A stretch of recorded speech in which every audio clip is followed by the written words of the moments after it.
Bismillahirrahmanirrahim. Assalamualaikum warahmatullahi wabarakatuh. Salam sejahtera.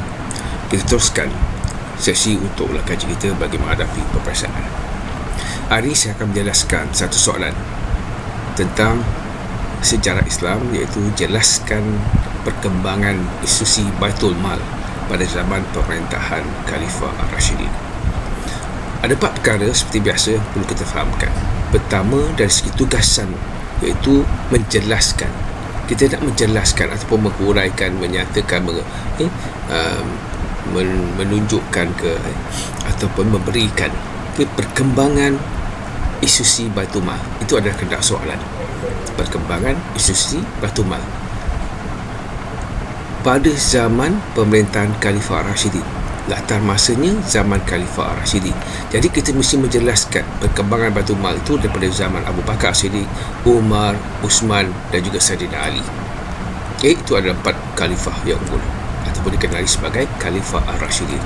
Tempatnya di mana khalifah-khalifah ini menjalankan pusat pemerintahannya, itu di Mekah ataupun di Madinah. Itu di Madinah, Mekah, Madinah ataupun Kufah. Bergantung kepada di manakah pusat pemerintahan, di mana Khalifah Ar-Rashidin itu berada. Itu perkara-perkara penting yang perlu kita fahamkan dari segi menjawab soalan, supaya kita menjawab itu mendapati kepada kehendak soalan. Jadi hati-hati pelajar bila kita menjawab soalan ni. Kalau soalan itu bertanya tentang perkembangan institusi Baitul Mal pada zaman pemerintahan Khalifah Umar Al-Khattab, maka kita hanya menjelaskan zaman Umar.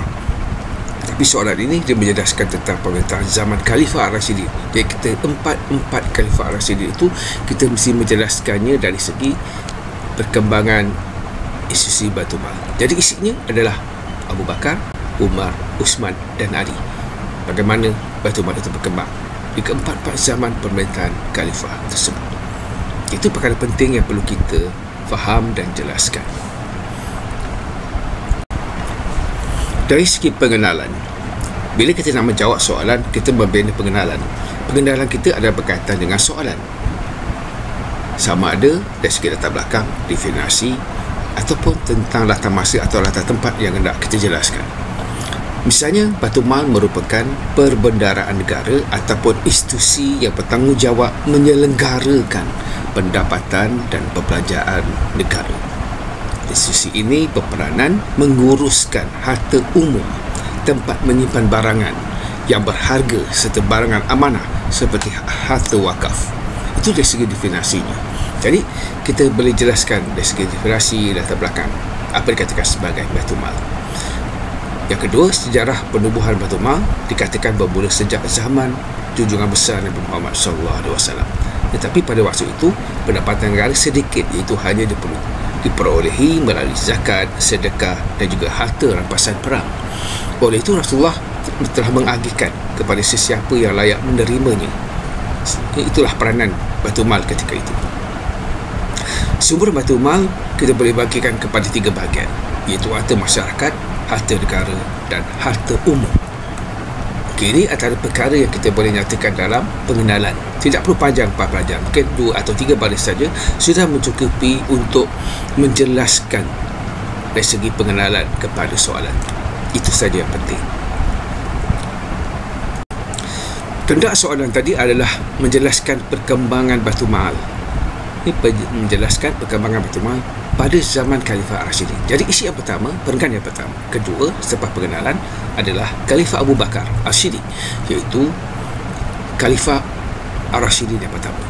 Jadi pada zaman Khalifah Ar-Rashidin, seperti yang mana kita maklumkan, Khalifah Abu Bakar ini dia sibuk menguruskan, mengamankan keadaan negara Islam ini selepas wafatnya Rasulullah.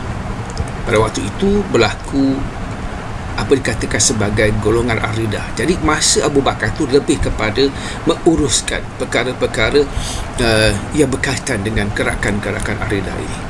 Jadi semasa Khalifah Abu Bakar, kalau kita lihat Baitul Mal pada zaman Abu Bakar memang telah wujud sebab telah diasaskan oleh Rasulullah, dan Abu Bakar sebenarnya meneruskan apa yang telah diwujudkan oleh Rasulullah. Buktinya ada dinyatakan bahawa Abu Ubaidah merupakan pemegang kunci Baitul Mal pada zaman tersebut. Jadi ketika Khalifah Abu Bakar As-Siddiq hampir meninggal dunia, beliau telah berpesan kepada Umar bin Al-Khattab supaya mengambil hartanya sebanyak 8,000 dirham untuk dikembalikan kepada Baitul Mal. Namun apa yang dapat dikatakan, pelaksanaannya ketika itu agak terhad dan tidak menyeluruh. Ini salah satu sebab Abu Bakar sibuk dalam usahanya untuk menamatkan gerakan Aridah. Dan dia berjaya menamatkan gerakan Aridah itu dan memulihkan dan mewujudkan keamanan dalam kerajaan Islam semasa Khalifah Ar-Rashidin yang pertama ini. Dan seterusnya membolehkan Khalifah Umar bin Al-Khattab menjalankan pembangunan dan pembaharuan di negara Islam Madinah.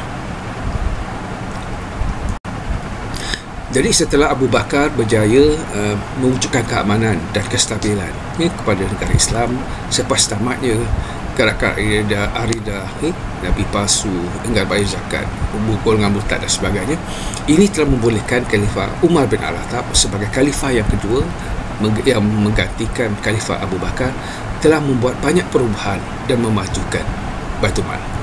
Ramai sejarawan berpendapat bahawa institusi Baitul Mal ditubuhkan secara rasmi pada zaman Umar bin Al-Khattab kerana kerana ketika itu berlaku perluasan kuasa dan kejayaan dalam ekspedisi ketenteraan. Antara sumber pendapatan negara ketika itu ialah zakat, alfei, jizyah, sedekah, kharaj, usyur dan juga ghanimah. Baginda Umar bin Al-Khattab melaksanakan pengurusan Baitul Mal ini secara sistematik. Beliau telah menyediakan buku kira-kira negara bagi mengetahui aliran wang keluar dan wang masuk dari segi pendapatan dan juga perbelanjaan negara. Beliau juga telah melantik Uqail bin Abu Talib, Makramah bin Naufal dan juga Jubail bin Mut'im untuk mengendalikan institusi Baitul Mal yang dikenali sebagai Diwan ataupun Khazanah.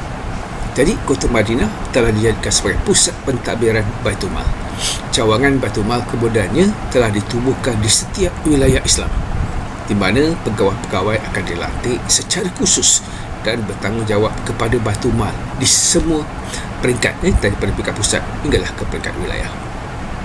Beliau juga melaksanakan fungsi Baitul Mal sebagai wakil dalam mengurus segala harta dan perbelanjaan demi kepentingan rakyat dan negara dengan bersandarkan akidah, hukum syarak dan juga akidah Islam, akhlak Islamnya. Itu antara perkara penting yang ditekankan oleh Umar bin Al-Khattab dari segi pelaksanaan dan juga pengurusan Baitul Mal ketika zamannya.